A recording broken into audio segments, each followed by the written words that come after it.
அண்மை செய்தியை பார்த்து வருகிறோம். வேலூரில் திமுக எம்பியும் அமைச்சர் துரைமுருகனின் மகனுமான கதிர் ஆனந்தின் வீட்டில் அமலாக்கத்துறையினர் தற்போது சோதனையில் ஈடுபட்டிருக்கிறார்கள். இதுகுறித்த கூடுதல் விவரங்களை செய்தியாளர் செல்வத்திடம் கேட்கலாம். செல்வம், எதன் அடிப்படையில் இந்த சோதனை நடைபெறுகிறது?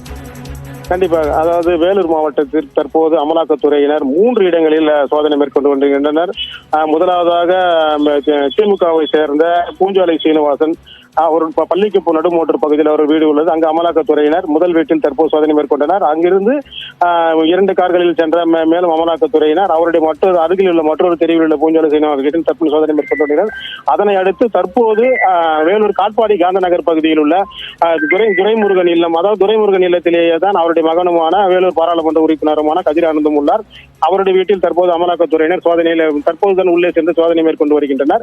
அதாவது இந்த சோதனை எதற்காக என்று தற்போது வெளியாகியுள்ள தகவலின்படி கடந்த 2019ஆம் ஆண்டு பாராளுமன்ற தேர்தலில் திமுக வேட்பாளர் கதிர் ஆனந்த் வேட்பாளர்களுக்கு 11 கோடி ரூபாய் பணம் கொடுப்பதற்காக வைத்திருந்ததாகவும் அந்த பணம் பூஞ்சாலை சீனிவாசன் வீட்டில் இருந்ததற்காகவும் அங்கு அந்த பணத்தை அவர்கள் கைப்பற்றினர். இந்த வழக்கு தொடர்ந்து நடைபெற்று வருகிறது.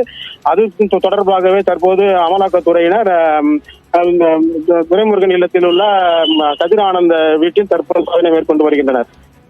செல்வம், இந்த வழக்கில் இதுவரை நடைபெற்ற விசாரணையின் நிலை என்ன? தற்போது இந்த வழக்கு தொடர்ந்து நடைபெற்று வரும் நிலையில் இந்த பணம் எனக்கும் அதற்கும் சம்பந்தம் இல்லை என்று பாராளுமன்ற உறுப்பினர் கதிர் ஆனந்தனுடைய தரப்பு தெரிவித்து வருகிறது. இது இந்த பணம் இவருடைய வீட்டில் கிடைத்ததா, பூஞ்சாலை சீனிவாசன் வீட்டில் கிடைத்ததால் நீங்க அவரை மட்டுமே விசாரிக்க வேண்டும் என்ற நிலைமையில் இவர்கள் தற்போது வாதம் செய்து வருகின்றனர். இதன் காரணமாக மேற்கொண்டு விசாரணைக்காகவே தற்போது அமலாக்கத்துறையில் வந்துள்ளனர். செல்வம், இந்த சோதனை மேலும் விரிவுபடுத்தப்படுவதற்கான வாய்ப்புகள் உள்ளதா? கண்டிப்பாக மேலும் இந்த சோதனை விரிவுபடுத்துவதற்கான வாய்ப்புகள் உள்ளது. ஏனென்றால் இது நடந்து 2019ஆம் ஆண்டு முதல் தொடர்ந்து நடைபெற்று வரும் நிலையில் விரைவாக இந்த வழக்கை முடிக்க வேண்டும் என்பதற்காகவும் இந்த சோதனை தற்போது விரிவுபடுவதற்கான வாய்ப்புகள் உள்ளது. மேலும் பூஞ்சாலை சீனிவாசன் உறவினர் வீட்டிலும் இந்த சோதனைகள் அடுத்து நடைபெறுவதற்கான வாய்ப்புகள் உள்ளது. செல்வம், தற்போது எங்கெங்கெல்லாம் அமலாக்கத்துறையினர் சோதனையில் ஈடுபட்டிருக்கிறார்கள்?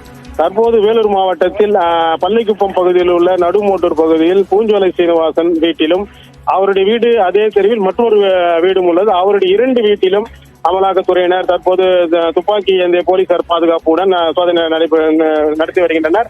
அது மட்டுமல்லாமல் காட்பாடி காந்தி நகர் பகுதியில் உள்ள பாராளுமன்ற உறுப்பினர் கதிர் ஆனந்த் வீட்டிலும் தற்போது துப்பாக்கி ஏந்திய போலீசாருடன் அமலாக்கத்துறையினர் சோதனையில் ஈடுபட்டு வருகின்றனர். குறிப்பாக வேலூர் மாவட்டத்தில் 3 இடங்களில் இப்போது சோதனை நடைபெற்று வருகிறது. 3 இடங்களில் தற்போது சோதனை நடைபெற்று வரும் நிலையில் கதிர் ஆனந்த் இது தொடர்பாக இதுவரை ஏதேனும் பேசியிருக்கிறாரா? தற்போது அவர் வீட்டில் இருக்கிறாரா? தற்போது இதுவரை அவர் எதுவும் பேசவில்லை.